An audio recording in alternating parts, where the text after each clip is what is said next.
नमस्कार दोस्तों, स्वागत है आपका मेरे चैनल में। हम बात कर रहे हैं अपने एक नए टॉपिक के साथ जिसका नाम है कुंभ मेला। तो जो कुंभ मेला है वो क्यों लगता है, कहाँ लगता है, क्या कारण है उसका लगने का, क्या मान्यताएं हैं, इन चीज़ों को तो देखेंगे ही देखेंगे। साथ में ये हमारा टॉपिक एक नॉलेज के हिसाब से भी बन जाता है। दूसरा, हमारे जो भी एग्ज़ाम वगैरह होते हैं कुछ क्वेश्चन उसमें भी मतलब पूछ ले जाते हैं, क्योंकि उसमें भी कुछ धार्मिक चीज़ें या जो हमारे मेले वगैरह होते हैं उससे रिलेटेड भी कभी कभी हमारे चीज़ें पूछ ली जाती हैं। तो शुरू करते हैं। कुंभ मेला विश्व का सबसे बड़ा सांस्कृतिक और धार्मिक मेला है। इस दौरान संपूर्ण भारत के लोग एक जगह एकत्रित होकर नदी में स्नान करते हैं, संतों के प्रवचन सुनते हैं और आध्यात्मिक ज्ञान प्राप्ति के साथ ही अपने जीवन को सुंदर बनाने के सूत्र साथ ले जाते हैं। तो जानते हैं कि कुंभ क्या है, ये क्यों मनाया जाता है और कहाँ कहाँ कब और इसका आयोजन होता है। तो जो कुंभ है, कुंभ का अर्थ होता है घड़ा। कुंभ एक मेला ही नहीं, महापर्व भी है। सभी पर्वों में कुंभ सर्वोपरि है।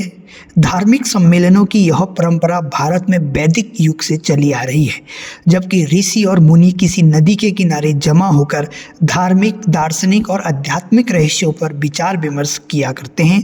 यह परंपरा आज भी कायम है। तो बात करते हैं कि कुंभ का आयोजन क्यों होता है। तो इसमें कुछ कारण है। पहला कारण है कि कुंभ मेले के आयोजन के पीछे बहुत बड़ा विज्ञान है। जब जब इस मेले के आयोजन की शुरुआत होती है, सूर्य पर हो रहे विस्फोट बढ़ जाते हैं। इसका असर धरती पर भयानक रूप में होता है। देखा गया है कि प्रत्येक 11 से 12 वर्ष के बीच सूर्य पर परिवर्तन होते हैं। संभवतः प्राचीन ऋषि इस बात को जानते थे, तभी यह आयोजन करके इस बात के संकेत दिए गए। अब दूसरा जो कारण है, देवताओं और दैत्यों ने मिलकर जब समुद्र मंथन किया तो सबसे पहले निकला कालकूट नाम का विष, जिसे भगवान शंकर ने पीकर अपने कंठ में रोक लिया था, इसलिए वे नीलकंठ कहलाए। समुद्र मंथन के अंत में निकला था अमृत भरा घड़ा। इसी के लिए हुआ समुद्र मंथन। देवताओं और दैत्यों में अमृत पान करने की होड़ लग गई। देवताओं और दैत्यों के बीच अमृत बंटवारे को लेकर जब झगड़ा हो रहा था, तब देवराज इंद्र के संकेत पर उनका पुत्र जयंत जब अमृत कुंभ लेकर भागने की चेष्टा कर रहा था, तब कुछ दैत्यों ने उसका पीछा किया। अमृत कुंभ के लिए स्वर्ग में 12 दिन तक संघर्ष चलता रहा और उस कुंभ से 4 स्थानों पर अमृत की कुछ बूंदें गिर गई। यह स्थान पृथ्वी पर हरिद्वार, प्रयागराज, उज्जैन और नासिक थे। यही कारण है कि यहीं पर प्रत्येक 12 वर्ष में कुंभ का आयोजन होता है। कहते हैं कि इस दौरान कुंभ की नदियों का जल अमृत के समान हो जाता है, इसलिए इसमें स्नान और आचमन करने का महत्व बढ़ जाता है। बात करते हैं कुंभ आयोजन कहाँ और कब होते हैं। तो पहला है हरिद्वार में कुंभ। कुंभ राशि में बृहस्पति का प्रवेश होने पर, मेष राशि में सूर्य का प्रवेश होने पर कुंभ का पर्व हरिद्वार में आयोजित किया जाता है।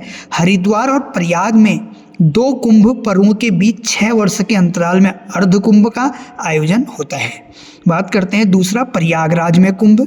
मेष राशि के चक्र में बृहस्पति और सूर्य और चंद्र के मकर राशि में प्रवेश करने पर अमावस्या के दिन कुंभ का पर्व प्रयागराज में आयोजित किया जाता है। एक अन्य गणना के अनुसार मकर राशि में सूर्य का एवं वृष राशि में बृहस्पति का प्रवेश होने पर कुंभ पर्व प्रयागराज में आयोजित होता है।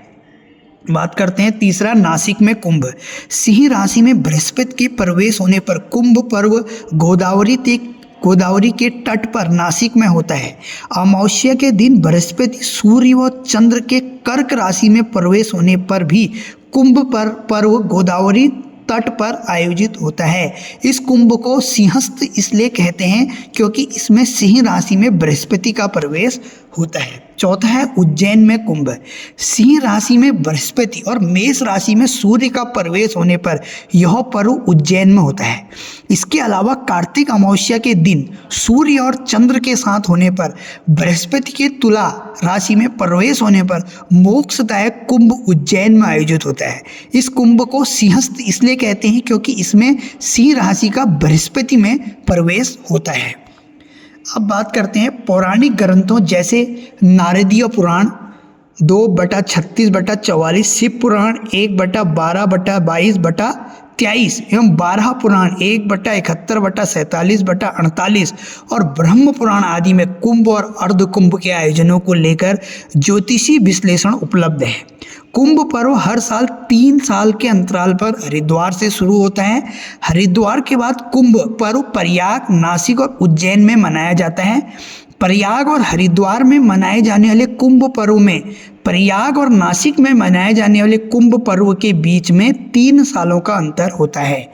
मान्यता है कि अमृत कलश की प्राप्ति हेतु देवता और राक्षसों में 12 दिन तक निरंतर युद्ध चला था। हिंदू पंचांग के अनुसार देवताओं के 12 दिन अर्थात मनुष्यों के 12 वर्ष माने गए हैं, इसलिए कुंभ का आयोजन भी प्रत्येक 12 वर्षों में ही होता है। मान्यता यह भी है कि कुंभ भी 12 होते हैं, जिनमें से 4 का आयोजन धरती पर होता है और शेष 8 का देवलोक में। इसी मान्यता अनुसार प्रत्येक 144 वर्ष बाद महाकुंभ का आयोजन होता है, जिसका महत्व अन्य कुंभों की अपेक्षा और बढ़ जाता है।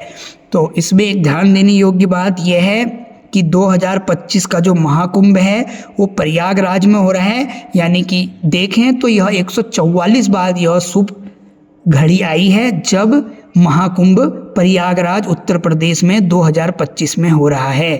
Thank you.